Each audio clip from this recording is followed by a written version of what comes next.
Cette année, pour Halloween, j'avais envie de vous raconter 3 histoires bien flippantes. Le but est de vous créer une image mentale afin de vous plonger complètement dans ces histoires. Restez bien jusqu'à la fin car la dernière histoire me concerne directement et aurait pu très mal finir. C'est parti pour la première histoire.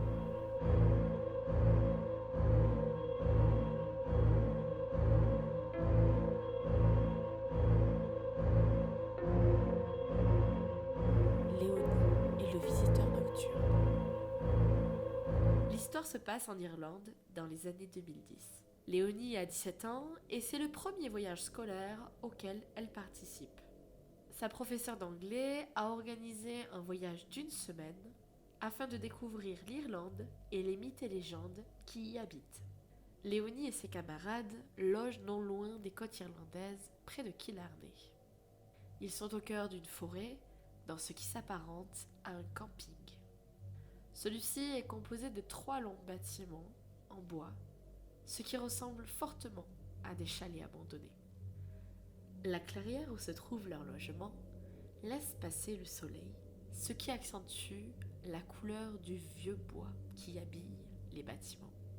À cette époque-là, les visiteurs se font rares. La classe de Léonie est donc le seul groupe à y dormir. Le bâtiment est composé d'un couloir unique, traversant toute la longueur de celui-ci. Léonie dort dans une chambre avec sa meilleure amie, Sacha. C'est le premier soir pour Léonie et ses amis. Fatiguées, les 2 filles discutent quelques minutes, puis ferment leur chambre et la fenêtre qui donne sur la forêt à clé. Ce soir-là, le groupe entier se couche tôt, car le lendemain matin, ils partent visiter le château de Killarney. Mais des petits bruits vont la réveiller plusieurs fois au milieu de la nuit. Elle se rendort, n'y faisant pas attention. Le matin, quand Léonie se réveille, elle s'aperçoit que la fenêtre de sa chambre est légèrement ouverte.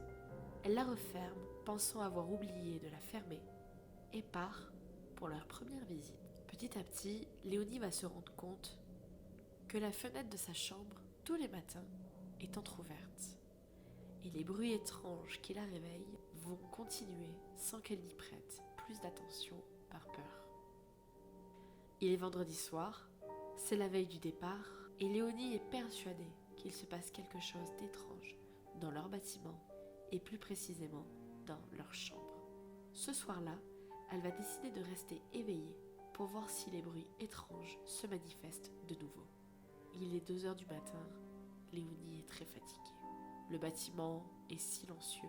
Alors qu'elle commençait à s'endormir, les volets de sa chambre vont s'ouvrir peu à peu.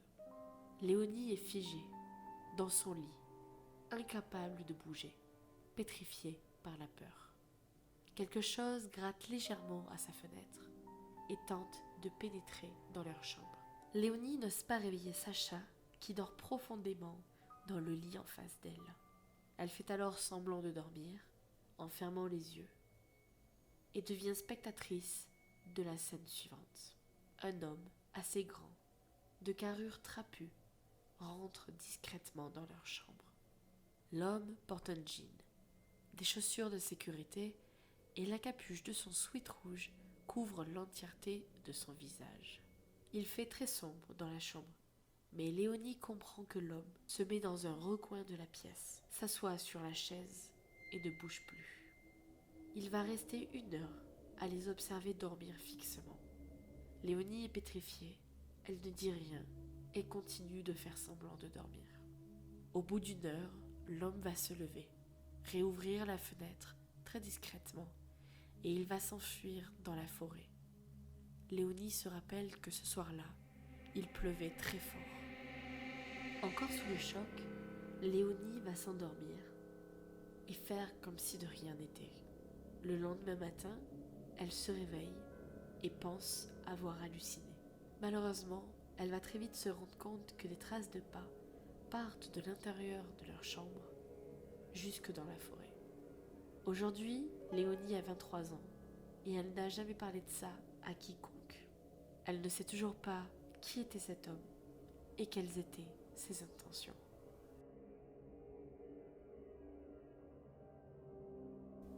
leur dernier voyage.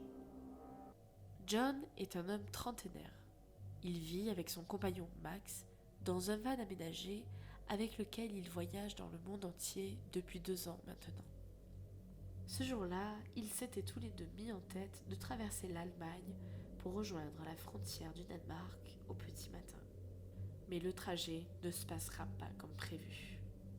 Leur GPS annonce encore 4 heures de voyage pour atteindre leur destination. John et Max décident donc de s'arrêter sur le bord de la route pour se reposer quelques instants et en profitent pour souper. Le téléphone de John affiche 21h36. Max, quant à lui, est fatigué. Ils ont roulé toute la journée et pensent qu'il est préférable de s'arrêter là et de reprendre le trajet demain matin. Max a un mauvais pressentiment. En effet, la route sur laquelle ils roulent depuis 2 heures est sinueuse et une brume commence à se lever. John, bien décidé à atteindre leur objectif dans les temps, va persuader Max de continuer. Ils reprennent la route et s'engouffrent dans la brume bien installée. Le paysage est effrayant. Max angoisse. La route est très peu visible, ce qui rend leur conduite compliquée et dangereuse. Une petite heure s'écoule. Max s'est endormi à l'arrière du van, entouré d'un gros plaid. John commence à s'endormir au volant. Il tente de résister. Il ne leur reste plus que 2 heures de route pour atteindre la première ville au Danemark. Inattentifs, leur van tombe dans un nid de poule et un pneu éclate. Max se réveille paniqué, tandis que John réussit à garer de justesse le van proche d'une forêt à quelques mètres du bord de la route. Sous le choc, les 2 jeunes hommes sortent du van et font le tour de celui-ci pour constater les dégâts. Ils s'aperçoivent qu'un pneu est crevé et commencent alors à tenter désespérément de le réparer. Le van est à l'arrêt, les feux avant allumés pour tenter d'éclairer la scène. John et Max n'arrivent pas à remonter le pneu de secours. Celui-ci présente un trou sur la partie inférieure, ce qui les condamne à rester sur place plus de temps que prévu. Max parvient, malgré le peu de réseau présent, à envoyer un message à son ami. « Nous sommes bloqués dans la forêt. Nos pneus sont crevés. Je te tiens au courant. » Sans le savoir, John et Max donneront à ce moment-là leur dernier signe de vie. Leur van sera retrouvé 1 semaine après par des randonneurs allemands vides de toute vie. Aujourd'hui, nous ne savons toujours pas où sont John et Max et ce qui leur est arrivé. La Dame Blanche. La 3e histoire me concerne directement car c'est une aventure qui m'est arrivée récemment et qui aurait pu finir autrement. Laissez-moi vous raconter le jour où ma gentillesse a failli me coûter très cher. Ce soir-là, on est au milieu de la semaine en 2019. Je me rappelle qu'il faisait déjà bien nuit quand je suis rentrée de soirée avec mon chéri. Comme il avait un petit peu bu, c'est moi qui faisais le Sam. Pour entrer chez nous, on traversait un village par une avenue de quelques kilomètres partiellement éclairée. La route était déserte, personne dans les rues et encore moins sur la route. Tout à coup, au rond-point qui me fait face, j'aperçois une forme blanche. Enfin, une personne habillée en blanc. C'était une femme de la soixantaine qui faisait du stop.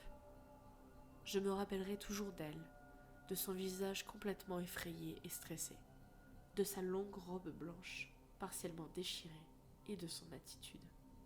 Personne aux alentours, je décide donc de m'arrêter et de la prendre avec nous. La dame s'installe à l'arrière de mon véhicule et je reprends la route. Perdue et désordonnée dans ses paroles, elle m'explique que sa voiture est bloquée dans un village non loin de là, que je connais, et qu'elle doit rentrer chez elle pour récupérer le double des clés. Je commence donc à me diriger vers ce village, quand tout à coup, elle me demande de changer de direction et d'aller à l'exact opposé. Confuse, je ne comprends pas, et je lui demande de m'expliquer pourquoi. Elle me dit qu'un ami à elle a également le double des clés et que ce sera plus rapide d'aller chez lui directement. Notre route est donc déviée. Nous passons par des chemins plongés dans le noir à travers champs. Petit à petit, au fil de ses explications, je comprends qu'elle m'amène dans un lieu isolé et connu pour diverses magouilles. Je suis stressée, impossible de faire demi-tour, et il est inconcevable pour moi de l'abandonner ici, en plein milieu de nulle part. Là, vous vous demandez sûrement ce que j'ai fait. Je l'ai amenée là où elle voulait aller. Oui, c'est pas une blague. On arrive donc dans un endroit un petit peu creepy, et là, je me gare exprès sous le seul lampadaire qui éclairait la rue. Elle descend un peu rapidement et me demande de rester là, à l'attendre, le temps qu'elle aille chercher les clés au milieu de nulle part. Elle ferme la porte, je regarde mon chéri et il me dit « Barre-toi, vite ». On est parti. Rassurez-vous, j'ai revu cette femme quelque temps après refaire du stop au même endroit. Et après quelques recherches, il s'avère que le lieu où elle m'a amené est connu pour divers guet-apens. Voilà, j'espère que cette vidéo vous aura fait peur. Dites-moi en commentaire l'histoire que vous avez préférée et des choses qui vous sont arrivées et qui vous ont bien fait flipper. On se retrouve très bientôt pour une prochaine vidéo. Ciao!